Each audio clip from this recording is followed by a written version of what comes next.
өдөртөө 5 тэрбум юаны swap хэлцэл байгуулсан. Гэрээний хугацаа энэ жил дуусгар болж байна. Swap буюу ханшийн хүндрэлтэй нөхцөл байдал тохирсон үнээр мөнгө тэмдэгт солилцдог. Гэтэл манай эдийн засгийн хүндрэл байсаар байгаа учраас гэрээний нөхцөлөө бүрэн биелүүлэх боломж гарахгүй байгаамаа. Тийм учраас сунгах асуудлыг судалж эхэлжээ.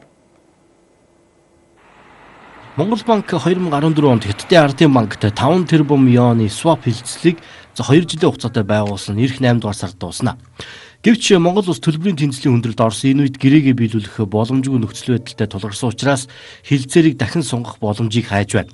Өнгөрсөн 7 хоногийн амралтын өдөр олон улсын валютын сантай хөтөлбөр тохиролцох болсон тухай Сангийн яам Монгол банк олон улсын валютын сан хамтран хэвлэлийн хурлын үеэр албаны хүмүүс энэ хэлцээрээ сунгагдахаар болсон тухай мэдээлэл өгсөн юм.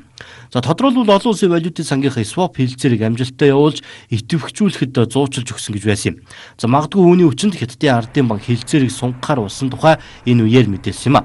Бас нэг нааштай мэдээ дуулцсан нь гадаад харилцааны сайд мөнх хоригд бүгд найрамдах Хятад ард улсад хийж буй албан ёсны айлчлалын үеэр энэ асуудлыг хөндсөн нь хоёр улсын үндэсний мөнгөнд тэмдэгтийг солилцох хэлцлийн хугацааг сунгахад бэлэн байгаагаа Хятадын тал мэдгдсэн юм.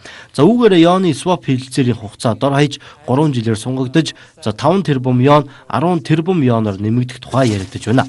Харин дахин хэлцээр хийх тов энэ 7 хоногт төлөвлөгдсөн гэж мэдээлж байсан ч хугацаа одоогоор тодорхойгүй байна.